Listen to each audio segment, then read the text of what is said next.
다시 큰 흐름을 보도록 하자. 오늘은 계속 이어서 부동산에 대한 집행, 부동산 집행. 그럼 어떤 확정된 판결을 갖고 있는 사람이, 확정 판결을 갖고 있는 사람이 집행권원의 그 확정 판결을 뭐 대표적으로 생각해 본다면, 이 사람이 강제 집행으로서 개시를, 집행 개시를 하겠다라고 해서 집행 신청을 하지, 경매 신청을 하지. 그러면 이 집행 신청에 대해서 받아들여지면 개시 결정을 한단 말이지. 경매 개시 결정. 그 다음에 경매 개시 결정에 의해서 압류가 되는 거지. 그 다음에 이 경매 개시 결정이 그 물건의 등기부에 이 경매 개시 결정 갑부에 이렇게 순서에 의해서 올라가지. 경매가 서 압류되는 거지. 근데 지금 이 채권자 말고 뭐 여러 가지 이 물건에 대해서 저당권, 그 지금 뭐 토지면 토지에 대해서 저당권을 갖고 있는 사람도 있을 수 있고, 그 다음에 또 다른 어떤 채권자가 있어서 지금 여기에 대해서 가압류를 걸어놓은 뭐 이런 사람들도 있을 수 있고, 그 어떤 물건에 대해서, 즉 그 채무자에 대한 재산에 대해서 강제 집행을 지금 함에 있어서 여러 가지 이해관계 있는 사람이 등장을 한다란 말이죠. 실제 먼저 더 적극적으로 이렇게 해서 강제 집행을 신청한 사람한테만 우선권을 주지는 않고, 이렇게 해서 집행에 의해서 절차가 진행되면 도중에 그 절차에 들어올 수 있는 방법은 스스로 또 한 번 자기는 자기 나름대로 압류, 즉 집행 신청을 하겠다라는 식으로 들어오는 경우도 있고, 그냥 어떤 사람에 의해서 진행되는 요 집행 절차에 배당을 요구하는 식으로 들어갈 수도 있어요. 그거는 약간의 일장일단이 있어요. 일장일단이 있는데, 그런 식으로 지금 들어가는데, 이 경우를 이중 압류 신청이라고 그래요. 이중 압류 신청, 이중 개시, 이중 압류 또는 중복 압류라고 하죠. 그러면 두 번째 된 압류는 압류까지는 돼요. 즉 이중 압류, 중복 압류를 허용을 하는데, 그 앞에 먼저 압류해서 이렇게 진행되는 것에 들어가서 하는 거로 요건 진짜로는 진행하지는 않아요. 그렇지만 개시는 되는 거예요. 이중 압류 개시가 되는 거예요. 그것이 허용 안 되는 건 아니에요. 그런데 실제로는 이게 진행되기 때문에 이게 그렇게만 되어 있는 상태로 일단 간망을 하는 뭐 이런 상황이 되죠. 그렇게 해서 압류를 하는 이런 상황도 나와요. 그래서 이렇게 되는데, 그렇게 해서 압류가 되고 경매가 이제 돼서 이 토지에 대해서 이제 매각이 돼가지고, 그 매각의 방법에는 뭐 호가에 의한 경우도 있고, 기일 입찰도 있고, 기간 입찰도 있고 해서 매각이 되겠죠. 호가는 이렇게 불러가는 것을 이렇게 나머지 사람들도 봐가면서 이렇게 부르는 것이다. 뭐 영화나 우리가 드라마 같은 데서 보는 거죠. 기일 입찰은 그 입찰을 하고 그날 한번 이제 까보는 거죠. 기간 입찰은 입찰할 기간은 이미 주어지고 있어요. 기간으로. 그 다음에 나중에 이제 입찰은 그 매각기일에 이렇게 해서 살펴서 낙찰자를 정하죠. 근데 이제 이런 매각을 하기 위해서 사전 준비로는 그런 것을 감정인 등이 평가를 해서 가격을 어느 정도 책정을 하죠. 그래서 여기에서 최저로 어느 이상은 받겠다라고 하는 최저 매각의 어떤 가격을 제시해 가면서 이제 입찰이 되겠죠. 그러니까 적어도 최저 매각 그 이상으로는 결정이 돼야 되죠. 그래서 이러한 매각이 있고 나서 매각이 허가가 되면 이제 매수한 사람이 대금을 납부하고 이 소유권을 취득하는 것이죠. 매수한 사람이 경매 용어로는 경락받은 경락인인데 매수인이라는 용어로 지금 부르고 있죠. 그래서 그렇게 해서 경매가 돼서 낙찰받은 그 매수인이 경락인이 대금을 치르면 이 대금을 가지고 이제 매매 대금을 가지고 치른 대금을 가지고 변제 배당을 하는 거죠.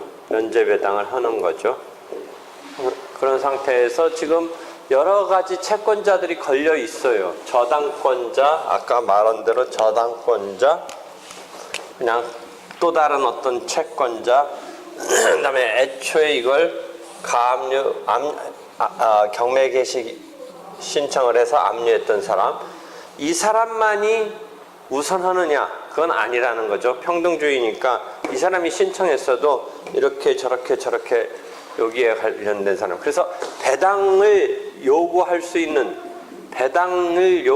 있는 종기를 이제 처음에 경매 개시 결정하면서 이제 법원이 이렇게 해서 알려주는데 배당 요구 시기를 조금 앞쪽으로 빨리 하게 되면 그만큼 참가할 수 있는 여유가 덜하게 되는 거고, 그게 좀 넉넉하면 조금 더 많은 사람이 참가할 수 있는 기회가 생기게 되는 그런 뭐 운영적인 상황도 있을 수 있죠. 그래서 이런 식으로 지금 이렇게 집행법에서 부동산 집행이 진행되는 것을 머릿속에 입력하고 있어야 돼요. 그렇게 했을 때 이제 이렇게 해서 소유권이 경락이 됐을 때 이 새로운 취득자, 이런 새로운 취득자, 소유자, 즉 매수인, 경락인, 이 사람한테 요 물건에 대해서 이미 설정되어 있는 담보권이라든지 용의권은 어떻게 되느냐, 이런 문제가 걸려들어요. 그 물건에, 경락 대상 물건에 담보권이나 뭐 용의권 이런 게 있을 때 어떻게 되느냐. 그래서 그것을 갖다가 매각할 때 우리가 개인적인 매매간에 있어서는 매도인과 매수인이 임의의 의사에 의해서 어떤 매매 내용을 자유롭게 정하는 건데, 이 법은 그 경락이라는 매매이긴 한데 100% 개인 대 개인의 순수한 이 매매가 아니라 어떤 이 경락이라는 강행적인 어떤 강제적인 이런 매수 방법이기 때문에 그 점에 있어서도 재량적으로 다 하는 게 아니라 법이 매각 조건을 이렇게 설정해 놓고 있어요. 그래서 예컨대 물건에 지금 경매되고 있는 물건에 저당권이 설정되어 있으면 그 저당권은 소멸시켜요. 그걸 소멸주의라고 그래요. 또는 소재주의, 일본식 용어라 우리는 소재주의라는 말 잘 안 쓰는데 소멸주의, 소재주의라는데, 예컨대 담보권, 저당권은 소멸시켜요. 소멸. 그래서 담보권자는 그럼 담보권이 소멸돼요. 어떤 채권자가 자기의 지금 담보권 걸려있는 물건에 대해서 어떤 채권자가 먼저 경매를 신청해서 압류가 돼버리면, 그 다음에 그게 경매가 절차가 진행돼서 어떤 사람이 매수를 하면, 그 경우에 이 저당권자의 저당권은 자기가 그 물건에 대해서 사용하려는 게 아니라 그 저당의 목적 때문에 갖고 있었던 거니까 딴 사람한테 넘어가면 그 딴 사람에 대해서는 저당권은 소멸하는 것으로 팔린다라는 식의 매각 조건이 법에 정해져 있어요. 이건 자기네들이 싫다 좋다 하는 식으로 하는 게 아니라 그렇게 되어 있어요. 그래서 그런 등등. 그래서 여러분이 지금 이 실제 막 경매하는 어떤 컨설턴트처럼 막 그것을 투자 개념으로 하는 경매 그 자체는 뭐 해보면야 좋겠지만 뭐 되게 기계적인 거고 그런 것에 대해서는 지금 조문이 뭐 수억 있는데 여기서 핵심은 뭐냐면 누군가에 의해서 경매가 개시돼도 또 다른 어떤 확정된 판결 등을 갖고 있는 사람이 이중으로 경매 신청을 하는 것도 무방하다. 그런 게 하나 알아둬야 돼요. 그래서 경합이 돼요. 압류에. 그 절차의 압류가 경합돼요. 그 다음에 그 대상 목적물에 대해서 담보권, 용의권이 있을 때 그것이 어떻게 취급 처우되느냐에 대한 인수주의, 소멸주의를 이해해야 돼요. 인수주의, 소멸주의를. 저당권 같은 경우는 담보물권은 소멸돼요. 한편 용익물권은 어떨 것 같아요? 용익물권. 부동산의 경우니까 용익물권 중에 뭐가 문제돼요? 전세권. 그러니까 담보물권으로는 뭐가 문제돼요? 저당권 말고 뭐가 있을 수 있어요? 담보물권으로. 저당권, 질권, 유치권이 있는데 질권은 부동산에 대한 게 아니니까 여기서는 질권은 안 나와요. 유치권이 하나 문제가 될 수 있어요. 그 물건에 대해서 유치권. 근데 유치권은 민법에서 여러분이 어떻게 배웠어요? 물건으로서 유치할 효력은 있고 우선변제적 효력은 없고 경매신청권이 있다라고 하잖아요. 응? 유치권자가. 그런 상황에서. 그러니까 유치권자 자체가 유치권에 의해서 경매 신청할 수도 있어요. 그 경우는 여기서 말하는 경매가 아니라 나중에 형식적 경매라는 그 유치권자가 경매는 지금 우리가 말하는 경매하고 조금 달라서 형식적 경매라고 하는 이유는 예컨대 채권자가 경매를 한다든지 저당권자가 경매를 신청하는 경우는 자기네가 변제받으려고 하는 것을 생각한 환가해서 변제받으려는 건데 유치권자가 경매를 신청하는 것은 원래 그 사람들은 환가까지만 하는 의미로서의 경매지 원래대로라면 그 사람들은 변제받는 과정은 없는 거예요. 유치권자는. 경매 신청권만 있고 사실상 유치권자가 변제받는 식으로 가긴 하는데 법적으로는 그 사람들 경매 신청권이 일반적인 이런 우선 변제 때문에 경매 신청하는 우선 변제권을 전제로 변제 때문에 경매를 신청하는 게 아닌, 그래서 유치권자가 하는 경매는 형식적 경매라고 나중에 나와요. 근데 지금 우리가 말하는 거는 이 대상 토지에 뭔가 때문에 채권이 있다고 유치권 주장하는 사람 등이 있을 수도 있고, 그러니까 이 지금 말하려는 국면은 저쪽에서 유치권자가 작아서 유치권자가 경매를 신청하는 것은 저쪽의 형식적 경매고, 지금 우리가 말하려는 것은 어떤 집행이 되고 있는 물건에 저당권과 같은 담보물권, 그 다음에 지상권, 지역권, 전세권과 같은 용익물권, 이런 것이 있을 때 어떻게 될 거냐, 그 문제인데 그게 인수주의, 소멸주의라는 개념이 있는데, 그냥 우리가 생각해 볼 때 담보물권 중에 저당권은 소멸돼요. 그 다음에 저당권 중에 담보물권 중에 질권은 부동산을 대상으로는 나타날 수가 있는 게 아니니까 여기서는 그것에 대한 언급은 없어요. 그 다음에 유치권은 부동산에 대해서 있을 수는 있죠. 유치권이 있을 수 있어요. 그러니까 여기서 나오는 유치권은 이 형식적 경매로서 유치권자가 경매를 신청하는 게 아니라 누군가에 의한 경매 신청에서 그게 경매가 돼서 그 대상 목적물에 유치권을 주장하는 자는 처우가 어떻게 될 거냐, 어떻게 되냐라고 한다면 그 91조인가에 보면 유치권의 경우는 그 인수가 되는 게 원칙이에요. 인수주의, 소멸주의 잘 이해해보세요. 인수주의는 뭐예요? 새로 경락받은 매수인이 그것을 부담하는 거예요. 새로 경락받은 매수인이 부담을 하는 거예요. 그게 인수주의예요. 인수주의. 소멸주의는 어떻게 돼요? 그 권리가 소멸을 해요. 그러니까 담보권은 좀 아까 소멸주의예요. 91조 1항에 보면 2항을 보면 저당권은 소멸돼요. 그럼 저당권 소멸되면 어떻게 돼요?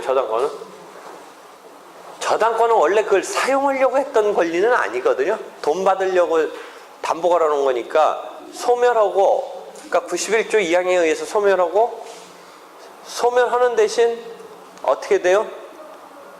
이 매수대금에서 배당을 받겠죠. 그 사람의 저당권은 소멸시키고 배당을 받겠죠. 반면 유치권은 소멸이 아니라 인수주의로서 5항을 보면 인수주의로서 새로운 매수인이 떠맡게 돼요.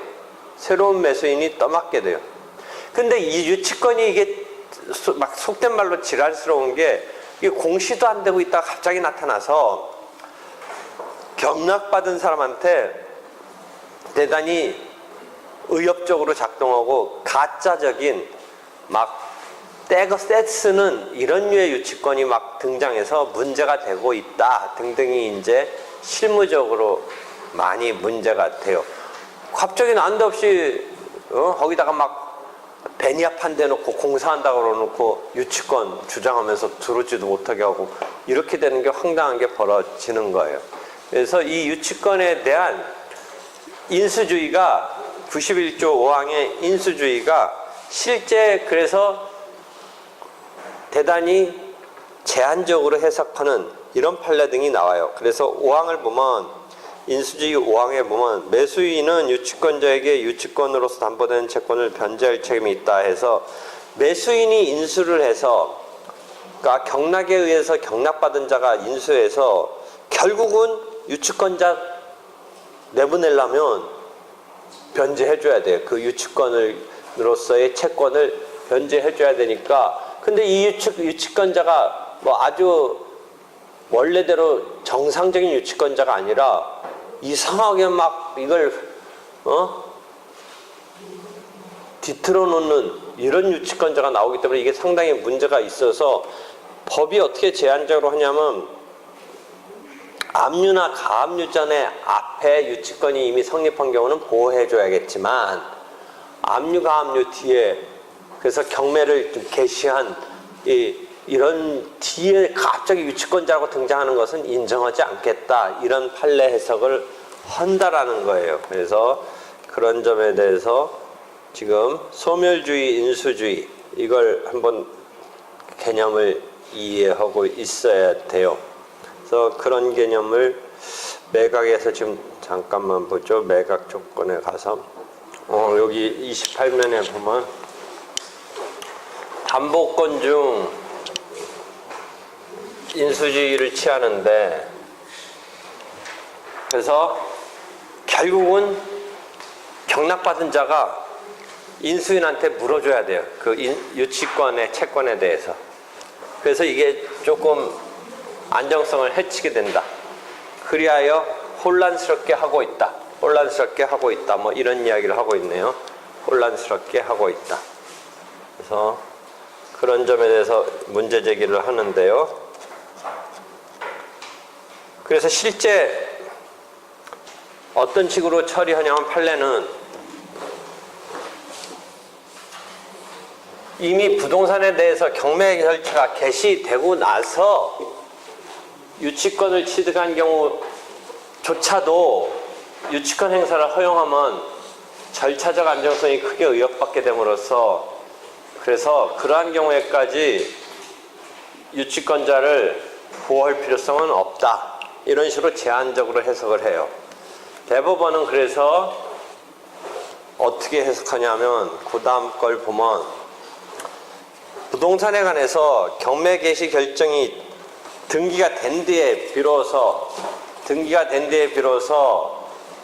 부동산의 점유를 이전받거나 피담보 채권이 발생하여 유치권을 취득한 경우에는 경매 절차의 매수인에 대해서 유치권을 행사할 수 없다라고 제한적으로 해석한다라는 이 판례 등이 나타난 거예요. 이는 집행 절차의 법적 안정성을 보장할 목적으로 매각 절차인 경매 절차가 개시된 뒤에 유치권을 취득한 경우에는 그 유치권을 경매 절차의 매수인에게 행사할 수 없다고 보는 것이므로 저당권이 설정되거나 감유 등기가 된 뒤에 유치권을 취득하였더라도 경매 개시 결정 등기가 되기 전에 유치권을 취득하였다면 경매 절차의 매수인에게 유치권을 행사할 수는 그 경우는 있다. 그렇지만 그 앞에 보면 경매 개시 결정 등기가 된 뒤에 비로소 부동산의 점유를 막 이전받거나 피담보 채권이 발생해서 유치권을 취득한 경우에는 유치권을 행사할 수 없다. 이렇게 나타나고 있는 거예요. 그러니까 이게 왜 그러냐면 이 조문대로 그대로 본다면 새로운 경락받은 매수인은 유치권을 인수해야 되는데 그게 정상적인 원래 의도대로 유치권자였고 인수하는 것은 원래대로 세팅한 것에서는 아주 잘 그렇게 되려고 했는데 사람들이 막 유치권을 갑자기 이상하게 만들어내고 막 이것을 발목을 잡고 막 이런 식으로 하는 행태가 나타나니까 이것을 갖다가 제한적으로 실제 실무는 행사 그 시점에 있어서 하고 있다라는 것을 이 판례를 통해서 나타내고 있어요. 그 다음에 실제 이제 더 이 판례의 마지막은 이게 전원합의체 판결인데 최근에 나온 전원합의체 판결인데 올해 3월에 나온 거네요. 뭐냐면 여러분이 공매 절차라고 해서 세금 같은 거 안 냈을 때의 공매 절차가 있는데 이게 이쪽에 우리가 압류하는 경우와 실제 경매 개시 절차와의 관계에서 그 특성이 있는 절차에 조금 그런 것에 의해서 그래서 별개의 절차로 보는데 국세징수법에 의한 체납 절차를 밟은 이후에 유치권이 있었지만 그것은 실제 일반적인 민사집행에서의 경매 개시 전에 된 경우라면 이 경우에 있어서는 경매 개시 결정 등기가 되기 전에 유치권을 취득한 유치권자가 경매 절차의 매수인에게 유치권을 행사할 수 없다고 볼 것은 아니다. 볼 수 있다라는 전원합의체 판결이에요. 마지막 그 부분은 체납처분 압류라는 그 세금에 있어서 국세징수법에 의한 체납처분 절차가 있었고 그 뒤에 이제 유치권이 등장하고 그 뒤에 민사집행에 따른 경매 개시가 됐을 때 그 중간에 껴있는 유치권이 국세징수에 따른 체납처분은 D이지만 민사집행 절차에 따른 경매 개시 절차에 앞서기 때문에 이 경우에 유치권 주장을 할 수 있다.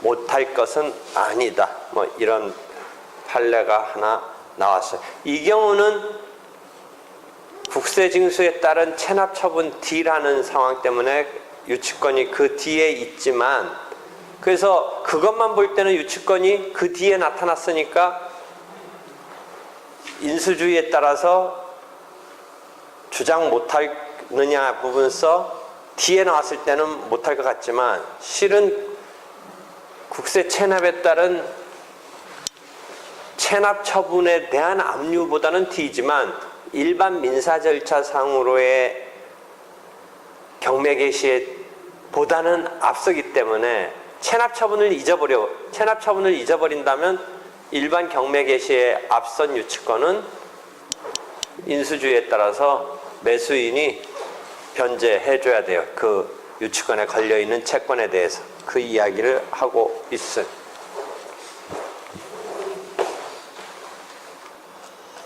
그래서 인수주의, 소멸주의인데 지금 유치권까지 봤고 아까 또 담보권까지도 봤어요. 그러면 담보권 말고 용의권은 어떻게 되느냐? 용의권은 요 지금 경매 대상이 되는 토지에 압류돼서 이제 경매 절차가 진행되는 것에 저당권이 있을 때 어떻게 될 거냐? 거는 저당권은 소멸이 돼요. 저당권은 소멸되고, 소멸이 된다는 말은 이제 배당을 받게 돼요. 그래서. 그렇죠? 근데 요거는 용의권은 어떻게 되느냐? 저당권 중에, 담보권 중에 저당권만 얘기하는 건데, 질권은 지금 부동산에는 질권이라는 게 여기 설정되어 있을 그런 상황은 없으니까 말할 필요 없고, 유치권은 지금 이제 91조 5항에서 좀 아까 오히려 저당권은 소멸주의인데 유치권은 인수주의다. 매수인이 인수한다. 저당권은 매수인에게 인수시키는 게 아니라 소멸시키고 배당을 받는 거다. 인수를 시킨다는 의미는 뭐예요? 인수를 시키는 것은 계속 그 관계가 매수인이 부담지는 관계로 가는 거죠. 그러니까 인수라는 얘기로 간다면 배당, 변제 이런 개념하고는 안 만나는 거죠. 그러니까 그 권리를 소멸시키고 이제 배당을 받을 거냐, 아니면 원래 지금 이 목적 대상물은 제3자한테 경매돼서 넘어갔는데 네 원래 갖고 있었던 그 권리를 어떻게 할 거냐에 있어서 담보권은 소멸시키고 배당을 받는 것으로 가고, 유치권은 인수를 시키니까 배당 얘기 같은 것은 나오지를 않는 거죠. 그렇죠? 그러니까 그 다음에 유치권자가 누군가에 의해서 이렇게 경매 절차가 진행되는데 유치권자가 스스로의 경매 신청권에 의해서 이 물건에 대해서 경매를 하면 그것도 일종의 이중 경매 같은 상황이 되긴 돼요. 그렇지만 그것은 선행에서 진행되는 경매만이 지금 진행되고, 그게 진행이 여의치 않으면 모를까 그것에 의해서 진행되는 거예요. 그러니까 이중 경매는 나타날 수는 있어요. 그러니까 이중적인 경매, 중복적인 경매가 인정되기는 하지만 실제 중복 경매가 들어오더라도 애초에 선행 경매 절차만이 진행되고, 그것은 명목상으로만 그렇게 있어요. 그러니까 이중으로 경매하는 것이 인정 안 되는 건 아닌데 이중 경매가 들어오더라도 선행 경매만이 진행되는 거예요. 물론 선행 경매가 진행하다 삐끗하면 이중 경매 쪽 두 번째 경매로 갈 수는 있지만 일단 선행 경매가 진행되는 거예요. 그래서 유치권자 스스로 경매를 신청하는 경우도 상정을 해볼 수는 있는데, 왜냐면 경매 신청권이 있다라고 우리가 물권법에서 배우니까. 근데 지금은 그 형식적 경매는 따로 나중에 배우고, 지금 여기서 유치권자가 등장하는 것은 경매 대상의 유치권을 갖고 있지만 누군가가 먼저 경매를 했을 때, 그래서 경락이 이루어져서 제3자가 매수를 해서 낙찰을 받았을 때 그 매수인에 대해서 저당권이 어떻게 될 거냐, 그 매수인에 대해서 용익물권이 어떻게 될 거냐 등의 문제인데, 다시 반복 정리하면 담보권은 소멸돼서 배당받는 거로 간다. 그 다음에 그 담보물권 중에 질권은 여기서는 나타나지는 않는다. 왜? 질권은 지금 부동산을 대상으로 하는 건 아니니까. 그 다음에 유치권은 나타날 수 있지만 유치권자는 인수된다. 다만 인수된다고 했더니 여러 가지 편법적인 유치권이 등장하는 게 문제가 된다, 실제. 그래서 판례는 제한적으로 한다. 어느 것만 인수시킨다? 경매가 개시되기 이전에 이미 나타나 있는 유치권만 인수시키는 거지 그 뒤 거는 아니다. 뭐 이런 거죠. 그 다음에 용의권 중에 그럼 지상권, 지역권, 전세권 등기된 임차권이라는 91조 사망사항을 한번 보세요. 이 용익권도 여러분 민법을 잘 봐야 되겠지만 용익권 중에 여기서 뭐가 하나 특이해요. 지상지역권은 진짜 용익권인데 전세권은 그 이중적 성격 가졌다고 공부하지 않아요? 용익물권성도 있고 담보물권성도 있으니까. 용익물권성은 용익이라는 거는 돈 빌려준 건 없죠. 그 물건으로 용익물권이잖아. 그러니까 이 사람들은 뭐 배당받는다 이런 말이 없으니까 어떻게 되는 게 원칙이겠어요? 새로운 경락받은 사람한테 그 용익 제한 물건을 인수시키는 게 원칙이겠죠. 인수시키는 게. 그렇잖아요. 다만 순서가 경매가 개시된 뒤에 후순위라면 앞에서 저당권 등이 실행돼 버리면 그런 용익권은 소멸을 해요. 소멸을. 그래서 용익권은 순서가 후순위라면 소멸하고 선순위라면 소멸할 이유가 없으니까 인수된다. 이런 91조 사망사항을 이해해야 돼요. 그러니까 후순위라면 앞에서 경매가 개시되면 이런 용익물건은 소멸해요. 소멸해. 근데 만약 자기네가 선순위라면 계속 쓸 수 있어야 돼요. 그래서 선순위라면 매수인에게 인수된다라는 게 91조 사항의 본문이에요. 그러니까 용익권은 사망 사항에 등장하는데 순위가 후순위냐 선순위에 따라서 후순위는 대항할 수 없기 때문에 소멸을 해요. 대항할 수 없기 때문에 소멸하는데 선순위라면 인수를 해요. 그런데 전세권만은 담보물건과 용익물건의 성격이 있으니까 선순위이더라도 인수하지 않고 소멸시키고 전세금을 변제받겠다라는 행동으로 나아갈 수 있도록 해주고 있어요. 다시 정리하면 용익물건인 지상권, 지역권, 전세권 등은 후순위라면 소멸해요. 앞에서 저당권 등이 실행되면서 그 경매 절차에 있어서 후순위이기 때문에 소멸하는데 자기네가 선순위면 소멸할 이유가 없이 매수인한테 경락받은 자한테 인수를 시키는데 이 가운데 전세권은 그런 용익물권성도 있지만 담보물권성도 있으니까 그 경우에는 꼭 인수로 할 게 아니라 선순위이더라도 배당 요구를 해서 소멸시키고 배당을 받겠다. 그러니까 뭐냐면 전세권은 그대로 매수인한테 나 그 물건 사용 수유하겠다라는 거로 갈 수도 있고 선순위의 경우는 아니다 나는 그냥 끝내고 돈 배당 받겠다. 나 전세금 배당 받겠다. 왜냐하면 전세권은 이 두 가지 성격을 갖고 있기 때문에 그래. 용익 물건성과 담보 물건성을 갖고 있으니까 자기가 택할 수가 있어요. 전세권은 선순위인 경우에 이제 인수시키느냐 부분서 그냥 다른 용익 물건과 함께 지상권, 지역권과 함께 그렇게 인수주의로 갈 수 있는데 자기가 배당 요구를 하면 소멸된다. 새로운 매수인, 인수인 간의 관계에서 소멸한다. 소멸하고 자기는 배당 요구니까 자기 전세금에 대해서 배당을 받을 수 있다. 택할 수 있다. 이런 식으로 되어 있는 게 91조 사망사항이에요. 그 다음에 91조 5항에 유치권의 경우는 인수주의를 취한다죠. 그래서 매수인이 이 유치권자한테 변제를 해야죠. 그 소멸주의, 인수주의를 잘 이해하세요. 그러니까 우리가 지금 전체적으로 이 실제 프로세싱 말고 여기서 막 논리적으로 실제 막 기계적으로 거기 컨설팅 하는 사람들이 쓰는 게 무슨 권리 분석한다 이런 얘기를 써요. 권리 분석. 지금 이런 거 분석을 이제 잘못하면 이제 깡통 물건 산다든지 막 그런 얘기죠. 여기에 막 되게 복잡한 게 걸려 있으니까.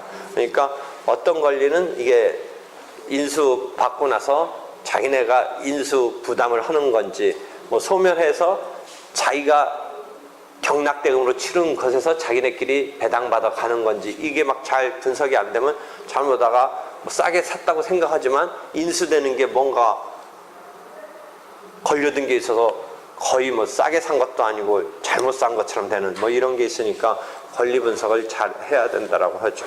그래서 일단 이런 인수주의, 소멸주의 개념. 인수주의, 소멸주의는 지금 어떤 거냐면 이 경매가 된 대상 목적물이 이제 경락이 돼서 매수인이 등장했을 때 그 매수인과의 관계에서의 문제예요. 그 다음에 우리가 이제 배당은 매수 대금을 갖고 어떻게 나눠 갖느냐의 문제가 배당이고, 그렇죠? 그러니까 그런 게 이제 이 집행이 조금 사실적인 이런 측면에서 기계적으로 우리가 세팅해 놓고서 처리하는 효율적 처리를 염두에 둔 건데, 그런 것들을 따질 줄 알아야지 실제 이제 보통 법을 막 안 배우고 주먹국으로 하는 사람과 그래도 우리는 이런 거 법을 배우면서 하는 거니까 그게 좀 틀려야겠죠. 이렇게 바라보는 그런 요 처리 이런 게. 그래서 그것까지를 또 이해하면 돼요.